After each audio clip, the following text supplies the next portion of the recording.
What time is it?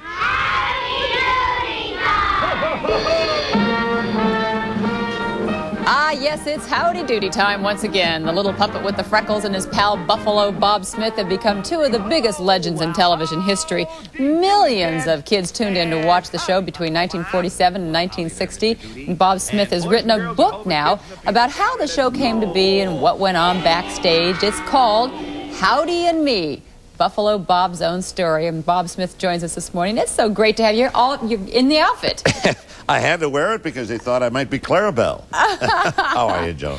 I'm fine. Take us back. I mean, so many interesting stories in the book. One of them that I thought was very interesting is back in the very beginning. The first Howdy Doody really was a voice. Yeah, we started a show called Triple B Ranch, which is a radio show, just local radio in New York. And it was on that show that Howdy Doody was born. My writer said to me, we should have some comedy on the show. Do you do any voices? So I came up with this Mortimer Snurdish country bumpkin type character that we called Elmer. And I'd say, oh, here's Elmer. Hi, Elmer. And he'd say, oh, well, howdy doody. And that's how Howdy Doody And that's how it all about. started. Then the kids, see, this is radio, so we didn't have a dummy or a puppet. I just talked to myself.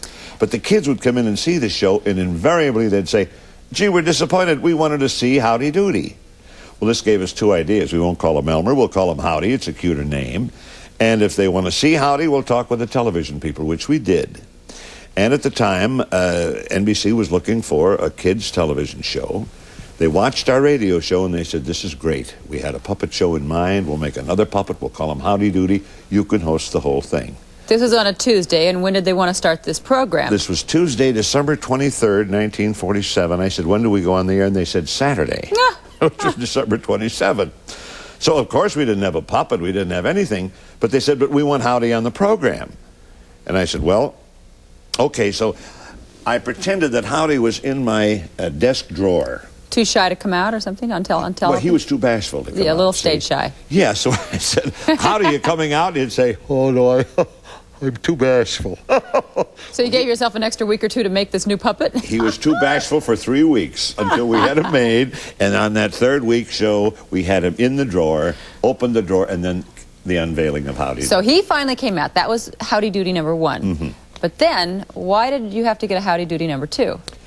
Well, Frank Paris, our puppeteer at the time, was paid by NBC $500 to make the puppet, an outright make. I owned the name, NBC owned the puppet, per se. So a toy buyer from Macy's came over and said, why don't you make a doll? We're getting many requests to buy a Howdy Doody doll. So when Frank came in with a puppet, Frank heard all this, and he thought he should get half the royalties. And NBC said, well, no, we own it. We paid you to make the puppet. And he said, well, if you think you own the puppet, I'll take him home. So he walked right out of the studio at about 12:30. And that was the end of that. Yeah, so we had I'll to take come my up. puppet and go home. Yeah, I'll take my puppets and go. So dollies, really. So here we got to go on the air at 5:30. Oh, my gosh. So what do? We don't have a puppet. He got a shy attack again. Well, thank God, Eddie Keene, our writer, and Roger Muir, our producer, and we came up with the idea that Howdy at the time was running for president of all the kids in the United States. It was 1948, an election year.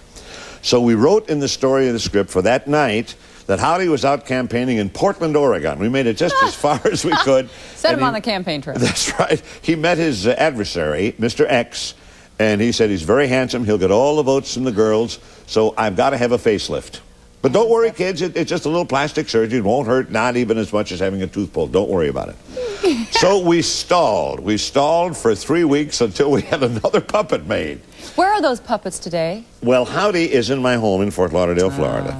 And the rest of the puppets are in the custody of our puppeteer, Patty Blackwood. It was such a great, great show. You should bring it back someday. Well, we'd like to. Kids today would like it. Clarabelle and I do 25, 30 mall appearances a year, and everybody says, why isn't Howdy back? And I have, I sold the rights to NBC back in 1951, very foolishly. I didn't sell Buffalo Bob, but I sold all the other puppets. And I've written to Brandon Tartikoff, I've written to everybody. Everybody says, see, we have at least 1,700 kinescopes. And Howdy and I could do wraparounds on these kines, and it'd make a great show because there were some precious scenes that happened in those past 13 years. It's Howdy Doody time. You got it. That's the national anthem. Everybody stand, please. Buffalo Bob, it's great to see you again. I spent many, many days watching you. Joan, thank you so much. A real pleasure to be here with you. And we'll be back in just a moment.